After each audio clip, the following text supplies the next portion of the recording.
Hi artists, we are going to study a really cool artist this time called Romare Bearden, and we're doing it kind of in conjunction with Black History Month, and he's part of the Harlem Renaissance that became really important during the 60s. He was born in 1911 and lived till 1988, so he spanned the whole time, and he had all sorts of different. He was born in North Carolina to a really middle class, very well educated family. And he had a lot of different things. He went to Paris to study. He started some different schools. He had some different styles in between, but he became the one that really was the first one to experiment with and to justify or to make collage a really embraced kind of art. So he was kind of the pioneer of collage art. And he did it for a number of different reasons based on kind of bringing his own experience to the table and encouraging other young Black artists or minority group artists to have a space to show and a voice of their very own. It was a very unique voice. And that's why it's kind of exciting to study him a little bit and then look at his work. So we're going to approach this a little bit in a scientific way, where we're going to look at some of his work and talk about it for a minute before we decide how we are trying to copy or imitate or learn about him by doing. And in that, we're going to look at this work and ask the questions I think, I see, and I wonder about this piece of art so that we can learn a little bit about him. So in this collage, he would find different images from different things. Now, magazines and that high glossy imaging from magazines was actually kind of new when he was cutting it out and using it. So finding those images, interspersing it with hand-painted paper and some foil, he would use anything he could find to piece together these. And he said memories of the past are not linear recollections, but collaged fragments that convey the emotions behind the moments. So even in the process of how he put things together, he was trying to express how memories are layered on top of each other, overlapping networks of images. And so he brings his rural South. He moved to Harlem when he was about 14 years old. So all of a sudden you'll see some city images coming in and some windowing. And you often, this one isn't so much that way, but often in the background you'll see little rural cabins. Often there will be some fencing or gates from a rural setting, and then it'll go into things like windows and things that indicate big buildings, a very urban feeling. So he's interlapping and interlacing those two things. And then he moved to Pittsburgh. So you'll often have a lot of industrial things like smokestacks or workers. And the themes that he used were, he used a lot of things like newspapers and paint and foil, but the newspapers he used would fade. It's kind of that interesting thing where over time they have changed. Over here, it looks really blank. He is really great with composition. The whole thing ties together because you have interesting things your eyes are doing all over the place. So he isn't just cutting and pasting randomly. And he'll have a chair made out of different things. But you can see the materials he cuts out really have the texture and the material that he's trying to capture. He just uses them in odd ways. The really interesting thing I love that he does with his faces is he'll use 15 different photographs of a face to piece together his own face. He's not just cutting out a face from a magazine. He's literally putting together different things, and it makes the proportion different. Obviously the color different, the eyes are different. He does the same thing with hands. Hands are a really important part of working and the symbols of working and themes. And he cut out different hands that really have different proportions to what he's doing. So on this one, you can see the hand is gigantic compared to the body and the face. And that's just part of how he pieces these together to make you look at different parts.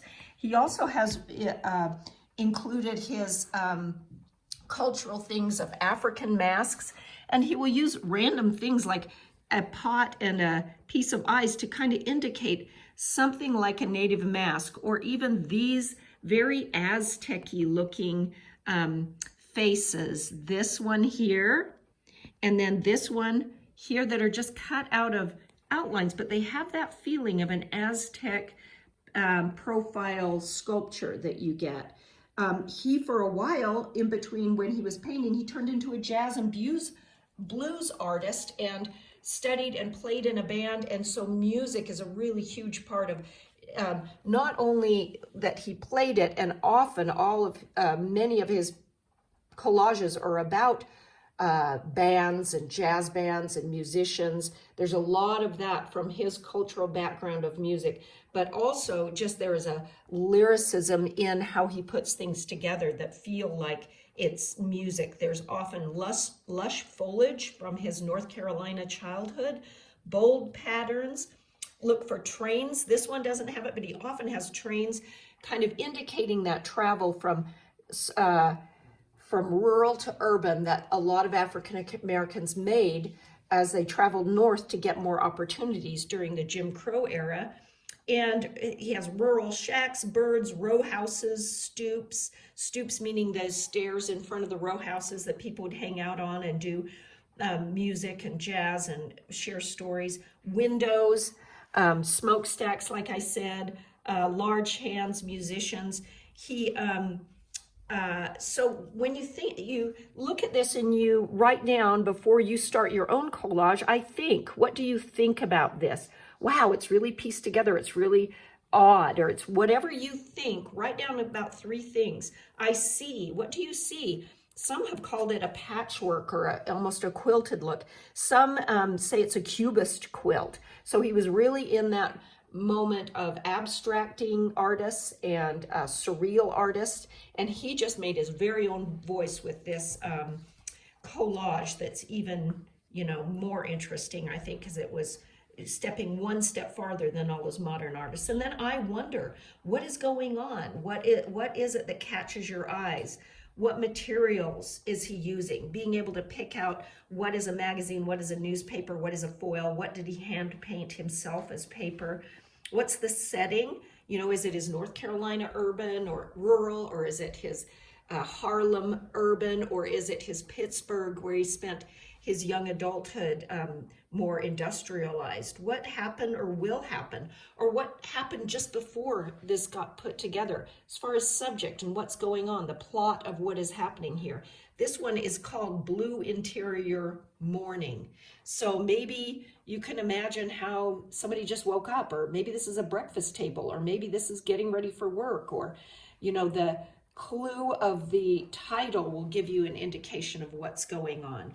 So pause and make those kind of associations and write down those thoughts in a scientific way. And then what he did, and what I'll have you do, is gather a whole bunch of different types of magazines. This is like a catalog that comes, newspapers, anything that you can gather together. And you start, after looking this and really thinking what you want it to be, you start gathering the pieces that may form what you want as a collage. So I've cut out and gathered very carefully different parts of what I'm going to make, and I'm going to step through here. And, or does that put too much of a shadow on it? Maybe I'll build from over here so you can see better. But I've cut out some different buildings, thinking about some urban things, some rural things, some people kind of just in the background. How about a really cool, this was cut out of a statue, but then I may find a different head to put on it, and different times, in eras. Maybe her head goes on that guy. You can have big background pieces and then layer on top different things. I found, and then where this is kind of faded out, I'm going to put my own like bits and pieces of faces on top of that. Remember, the scale doesn't have to be the same, right? The whole time frame doesn't have to be the same. The gender doesn't have to be the same. We are making our own.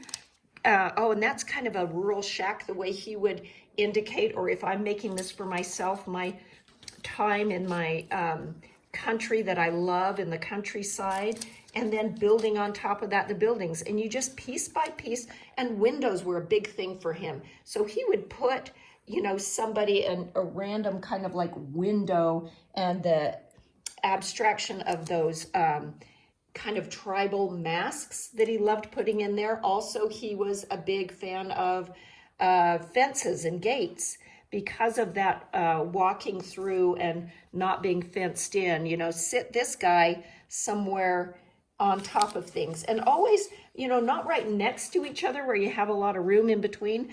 And I painted this background. You can put it on white paper, or you can paint the background so you have a little more to go on. Maybe this clock is a moon in the sky, and this guy is, you know, sitting there with that woman. You can find even things to say that you can add to it, words that might be indicating what you're trying to say, that you can put together. Everybody who is vulnerable is more vulnerable. Don't know what it means. You can even make buildings out of just words. Just add a little building there that is just cut out words. And again, I would, if I'm really doing this, piece this together with making the faces lots of different faces. You know, not just, maybe we put them in that window. Not just the whole face like I cut out here, but I loved playing with that, and I haven't done it yet. Bigger faces in a magazine where you cut out 15 different faces and then piece it together in one face.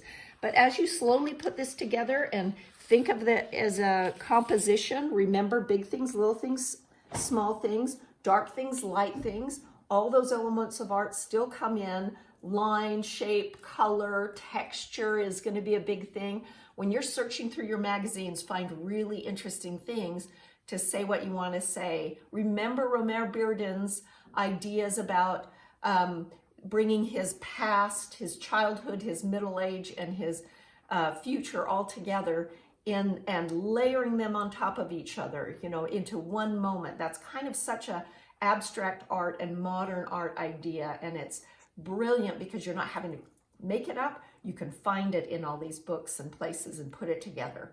So try to see how that works. I'm going to try to finish this, and I'll post a picture of it on my canvas when I teach you in Zoom, and I'm super excited to see.